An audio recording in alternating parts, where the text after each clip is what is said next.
নমস্কার বন্ধুরা, PD family ব্লগে তোমাদের সবাইকে অনেক অনেক স্বাগত আর অনেক অনেক ভালোবাসা। তো তোমরা যেখান থেকে আমার ভিডিও দেখছো, আশা করছি তোমরা সবাই ভালো আছো এবং সুস্থ আছো। তো কালকে তো গেছে দশমী, বিজয়া দশমী গেল কালকে। আর আমার তো কিন্তু বেশ ভালোই কেটেছে দশমী। ভালো মানে ভালো খারাপের মধ্যে আর কি, যাই হোক। তো মোটামুটি ভালোই কেটেছে। আর তোমাদের কার কেমন কেটেছে দশমী, তো কে কেমন এনজয় করলে? বারবার ক্যামেরা অন করছি, কথা বলছি, কথাটা কমপ্লিট হচ্ছেই না। তো ওই ছোটো সোনা মানে দুষ্টুমি করছে। এদিকে দেখো চাউলের ড্রামের থেকে চাউল মানে বারবার ফেলতে যাচ্ছিলো, তো তার জন্য ওইদিকে দেখো কী করছে। তো তার জন্য বারবার ক্যামেরাটা অফ করে দিয়েছিলাম আর কি। তো কালকে দশমীতে কিন্তু বেশি বড় হয়নি ভিডিওটা, মানে এত হুলস্থুলের মধ্যে ভিডিও যে অন করবো সেই সময়টাও নেই। আর ইচ্ছেও করছিলাম মানে একটা ভিডিও অন করি, ক্যামেরা করি, মানে বসে দশমী দেখেছিলাম কালকে। তো সেটাই আর কি। আর দশমী থেকে আসার টাইমে জিলিপি টিলিপি, খুরমা, নিমকি, ভুজিয়া এগুলো আনা হয়েছিল। সবাই মিলে চাটা খেয়েছি, কিন্তু এগুলো কোনো কিছু তোমাদের সাথে শেয়ার করিনি। তো সেটা আর কি। আর কালকে রান্নাবান্না কী করেছি সেটা তো তোমাদের সাথে শেয়ার করেছি। তো এখন কিন্তু রান্নাবান্না কোনো কিছু হয়নি, এখন করব। তো সকালে কাজ টাজ করলাম, তারপরে আজকে আর রুটি চাউমিন কোনো কিছু করিনি, কালকে যা ছিল তাই খেয়েছি। আর এদিকে দেখো বিছানা টিছানা তোলা হয়ে গেছে, ওইদিকে ওই বিছানাটাও তুলে নিয়েছি, ওই যে ওই বিছানাটাও তোলা হয়েছে। ঠাকুরও দিয়ে নিয়েছি, এই যে দেখো ঠাকুর টুকুর পূজা টুজা দেওয়া সব কিছুই কমপ্লিট। এখন রান্না করব। আর কালকের মাছের তরকারি আছে, কালকে শুধু মাংস দিয়ে ভাত খাওয়া হয়েছে, মাছ একদম ধরিনি। তো মাছের তরকারি পুরোটাই রয়ে গেছে। তো আর এখন কিছু একটা ভাজি আর ভাত করব, আর কিছু করব না। তো আবার বিকালবেলা এক জায়গায় ঘুরতে যাব, মানে আমার জায়ের বাপের বাড়ি যাব। তো মাসি নিমন্ত্রণ করেছে যাওয়ার জন্য, তো বিকালবেলা সেখানে যাব। তাই এখন ভাজি আর ভাত করব, আর মাছের তরকারি আছে, তো হয়ে যাবে সেটা দিয়ে। তো এই আর কি ব্যাপার। তো সেটাই আর কি। তো চলো তোমরা সাথে থাকো, পাশে থাকো, আর ভিডিওটা দেখতে থাকো। আর এখন ঘর পরিষ্কার করব আমি। রান্না করার আগে ঘরটা একটু মানে জিনিসপত্রগুলো মোছামুছি হয় না, একদম পুজোর আগে করেছিলাম, আর এই কয়দিন আর করা হয়নি। সব জিনিস এলোমেলো হয়ে যাচ্ছে। আর কাপড় যে কত ধুয়েছি কি বলবো বন্ধুরা, অনেকগুলো কাপড় ধুয়েছি। মানে এই 4 জন মানুষের কাপড় মানে রোজ ধুচ্ছি। আজকে ছেলের ওর পাপার প্যান্ট জিন্স টিন্স এগুলো সব ধুয়েছি, শার্ট টার্ট একদম, এগুলো কোনো কিছু শেয়ার করিনি তোমাদের সাথে। সকাল থেকে মানে ধুর কাম করেছি। তো এখন একটু ঘরটা পরিষ্কার করে নিই। যেই বলা সেই কাজ। তারপর দেখো এদিকে ওই পরিষ্কার পরিচ্ছন্ন করতে লেগে পড়লাম।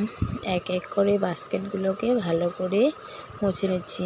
এই জিনিসপত্র যদি ঘরের মধ্যে নোংরা হয়ে থাকে তাহলে কিন্তু দেখবে একদম ভাল লাগে না। আবার কিছু কিছু মানুষ আছে কিন্তু এইভাবে করে থাকতেই বেশ ভালোই বাসে। ওরা মানে ওদের কোনো আসে যায় না, নোংরা থাক পরিষ্কার থাক, ওরা রান্নাবান্না করে আর খায়। এরকমও কিছু মানুষ আছে আমি দেখেছি, কিন্তু আমি আবার এমন কিন্তু থাকতে পারি না একদমই। তো তার জন্য ভাবি রান্নাবান্নাটা লাগলে একটু আস্তে ধীরে করবো, কিন্তু রান্নাবান্নার দিকে যাওয়ার আগেই কিন্তু ঘরটাকে ভালো করে পরিষ্কার পরিচ্ছন্ন করে রাখাটাই অনেক বেশি জরুরি, যাতে একজন মানুষ এসেও দেখে বলে না ঘরটা ঠিকই আছে। তো কেউ যদি এসে বলে যে তোমার ঘরটা পরিষ্কার না, কেউ তো মুখের উপরে বলবে না। পিছনে গিয়ে যদি কাউকে বলে যে আমার বিষয়ে সমালোচনা করে যে ওনার ঘরে গিয়ে দেখলাম যে অনেক নোংরা, তো তখন তো তোমার শুনে ভালো লাগবে না। কারণ কি, অনেক মানুষ আছে যে অন্যের কথা এসে আমাদের সামনে বলে। তো এরকম তো আমি যদি নোংরা থাকি, তো আমি ভাবি আমার কথাও তো অন্যদের সামনে গিয়ে বলবে। তো তার জন্য আর লোকে বলা দিয়ে কোনো যায় আসে না। একটা মানে এমনি এটা একটা উদাহরণ দিলাম, কিন্তু নিজেই পরিষ্কার পরিচ্ছন্ন করে থাকতেই বেশ ভালোবাসি, তার জন্য। আর টেবিল কভারটা কিন্তু নোংরা হয়নি, শুধু ধুলো পড়েছে। জানি না কোথার থেকে এত ধুলো আসে। অনেক পরিষ্কার পরিচ্ছন্ন করে রাখার চেষ্টা করি, তাও দেখি এত ধুলা, কি বলবো আর কি। কোনো মানে শেষ সীমা নেই ধুলোর, সব দিকে যেদিকে হাত দিই ওই দিকেই ধুলো। আর তার মধ্যে আমার একইটা রুমের মধ্যে ঠাকুর ঘর, একটু কখনো একটু অসুবিধাও হয়ে যায়। তাও কি করব, আমি মানে যেমনি পারি অমনি করে পুজোটা দিই আর কি। তো আমার পুজোর ভিডিও কিন্তু তোমাদের কেমন লাগে বন্ধুরা কমেন্টে আজকে একটু জানিও তো আমাকে। আমার অনেক ইচ্ছা আছে তোমাদের থেকে জানতে আমার পুজোর ভিডিও তোমাদের কেমন লাগে। আমার একটাই রুমের মধ্যে এক কোণা দিয়েই আমি ঠাকুর বসিয়ে পুজো করি। আর এবার কিন্তু আমি লক্ষ্মী পূজাটাও এক্সট্রা করে আমার রুমেই করব, যেভাবে বিশ্বকর্মা পূজা করা হয়েছিল। প্রত্যেক বছর শাশুড়ি মার সাথে শাশুড়ি মাদের ঘরেই করি, ওদের সাথে মিলেই পুজো করি। তো এবার ভাবলাম আমি যেহেতু আসন পেতেইছি, তো বিশুদ্ধবারে মা লক্ষ্মীর ঘর তো বসাই না, তো তার জন্য এই বৃহস্পতিবার মানে লক্ষ্মী পুজোতে যদি ঘট বসিয়ে লক্ষ্মী মার পুজো করি, তাহলে তার পরের বৃহস্পতিবার থেকে আমি লক্ষ্মীর ঘট বসাতে পারবো। আর ঘরের বউ হয়ে যেহেতু আমার সংসার আলাদা, তাহলে ঘরের জন্য মঙ্গলের জন্য আর কি লক্ষ্মী পূজাটা করা অনেকই ইম্পর্টেন্ট। তার জন্য সেটা ভেবেই এবার থেকে লক্ষ্মী পূজা করব। আর লক্ষ্মী পূজা করব তো তারপর থেকে বৃহস্পতিবারে ঘটও বসাবো। আর বৃহস্পতিবারে ঘট না বসালে তো ঘরের কোনো মঙ্গলই আসে না। তো তার জন্য নিজের সংসারের মঙ্গল কামনা করার জন্য, নিজের সংসারে ভালো ভেবে ভালো হওয়ার মানে যাতে হোক সেটা ভেবেই এবার থেকে মানে লক্ষ্মী পূজা করা শুরু করব। আর বৃহস্পতিবার ঘটও বসাবো তার জন্য। আর একা হাতে সব কিছু করতে হবে, তার জন্য তাকসা বাবাকে বলেছি কালকেই মানে যা জিনিসগুলো আমাকে এনে দিতে, যে লাড্ডু বানানো হবে সেগুলো আস্তে আস্তে একা হাতে করে নেব। না হলে মানে লক্ষ্মী পুজোতে না সব কিছু আমি করে উঠতে পারবো না। আর যেহেতু আমার ছোটো সোনা আছে, ছোটো সোনা না থাকলে আমি কাজ করতে কোনো কিছুতেই ভয় পাই না, কাজকে আমি ভয় পাই না।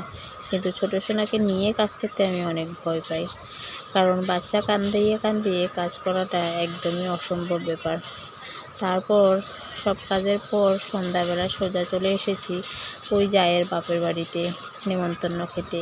তো এদিকে আমি বসে আছি, এদিকে মা, হাজব্যান্ড, ভাগ্নি ওরাও বসে আছে।